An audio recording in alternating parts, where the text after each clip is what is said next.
Hello everyone and welcome back to my The Young and Restless 24 YouTube channel. I hope you guys are having a wonderful day. Before we start, please hit the subscribe button and give this video a thumbs up.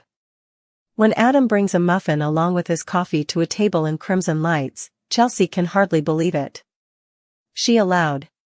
He'd be full after all the stuffed French toast she'd made them this morning. As they tease each other about cheesecake, Connor textbooks his parents to say he's planning to stay before after academy to try out for the baseball platoon. Eager to say how proud he is, Adam starts to class a response when Chelsea stops him to bandy it. She points out their son has no way played organized baseball before.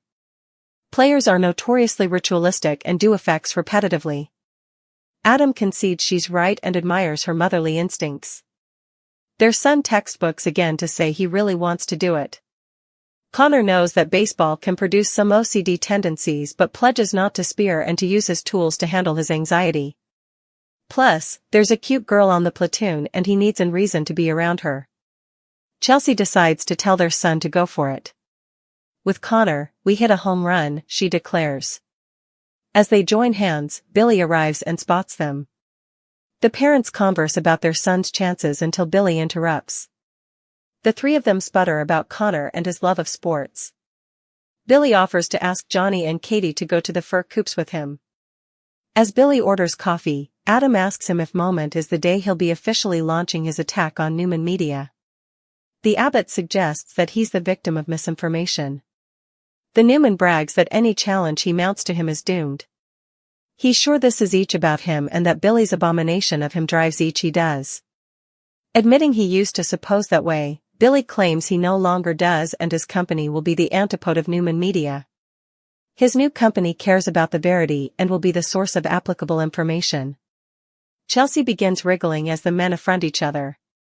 Billy declares that he's done with being a victim and being reactive. Unlike Adam, he plans to use his honor to do good in the world. I've set up my voice and it's an auspicious one, Billy insists. That only makes Adam more sardonic. Phyllis is the first person he thinks of when he thinks of the power of positivity. Billy accuses him of just looking for a rise and Chelsea tells the men to stop this. He declares that his company is ready to launch and the sky will be the limit. Adam jokes they can leave that story to Newman Publishing so they can figure out if it's fact or fantasy. Once Adam walks off to take a call, Billy tells Chelsea that Adam started that. He's sure she's tired of all the bickering and wonders how Adam learned about the company. She assumes the information came from Victor.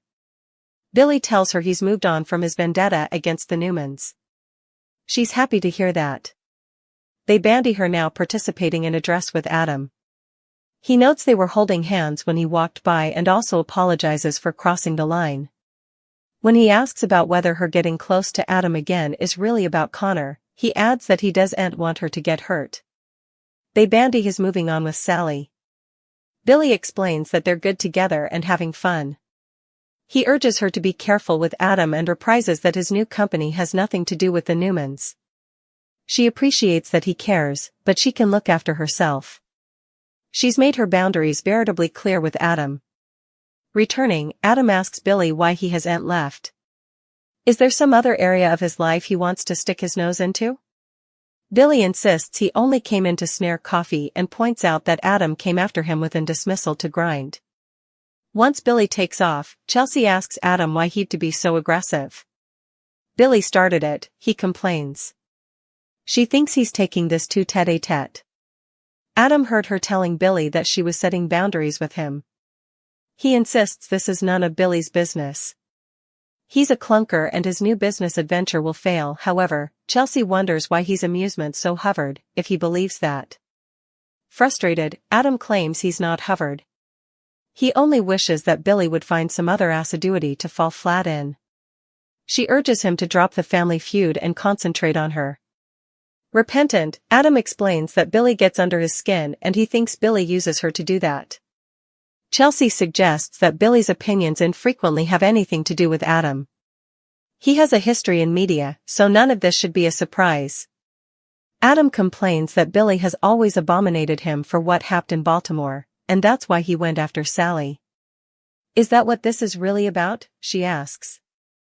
She allowed. He claimed he was over her. Adam points out she's defending her partner. Is she over Billy? Chelsea hates to see them attacking each other.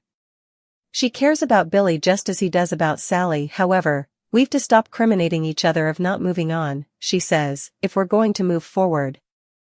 Adam agrees to that. Putting his hand on hers, he says he doesn't want old business to distract him from what's new with them.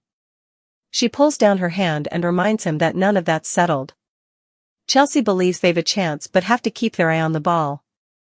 As Nikki and Victor settle at a table in the dining room of the athletic club, Jack and Diane enter. Nikki and the Abbotts are civil, and Diane respects Victor on how well he's recovered from being shot. When Jack explains they're staying at the club due to redecorating at the Abbott mansion, Victor assumes they must have been inspired by his addition of the estate. Before Jack and his woman can walk down, Victor asks for a word. What vision inspired you to encourage your idiot family to contend with Newman Media, he asks.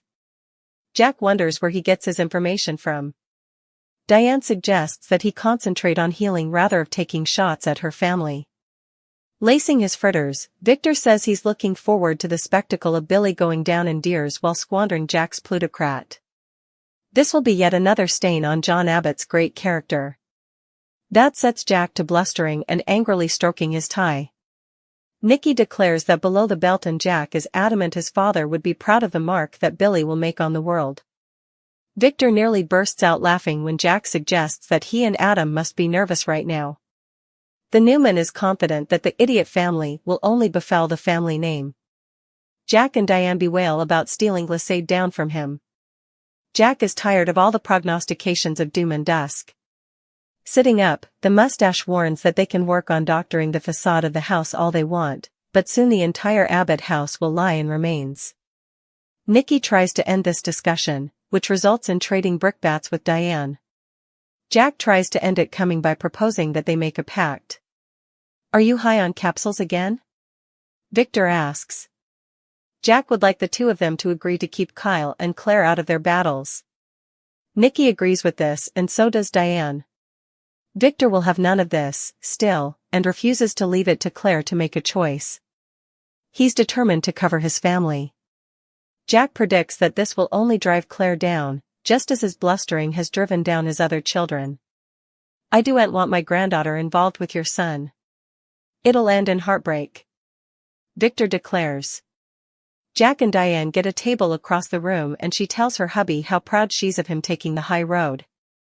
At the moment, he's more upset about his family than his son. They've done a press release, so how does Victor know so much? Milling over who could have blurted it, she assumes it was Phyllis. He changes the content to the house and she reminds him he's supposed to trust her with that. Diane gets that Victor hit a wim-wams with him when he brought up John. Touching his hand, she promises this will each be good for the family. Back at their table, Nikki asks her hubby why he's wasting so important energy fighting after he's been reminded of how short life is. He's not going to let Billy Boy make a run at one of his companies. He's confident that Adam will win and Billy's plans are just a pitiful vengeance ploy. Nikki only hopes Jack knows what he's doing investing in Billy, but with Phyllis involved, this looks like double trouble. She urges him to take a step back, but he protests that it isn't in his nature. Nikki suggests he let Adam handle this. He refuses to let any of his children fight his battles.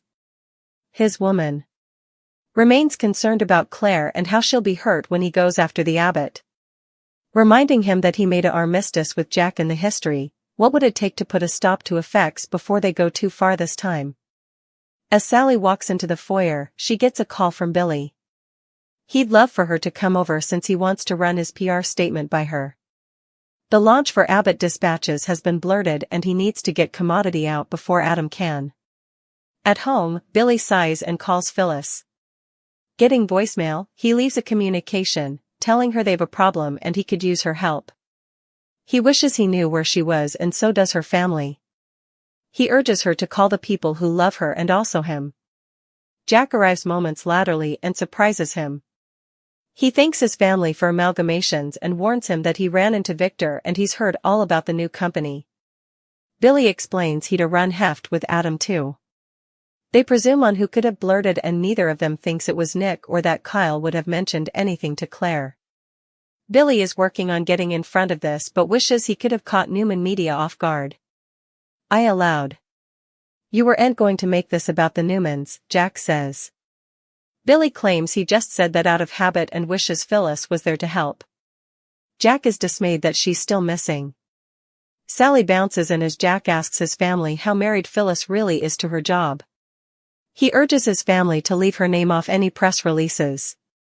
Telling Sally she's a good influence on his family, Jack leaves them alone. Picking up his tablet, Sally reads through Billy's press release. He worries that it's too packed with positivity and makes him sound better than he is. Smiling, she says it's exactly how she sees him and they should shoot it out as is. She adds that he's brilliant, dynamic, innovative and sexy as hell. They kiss.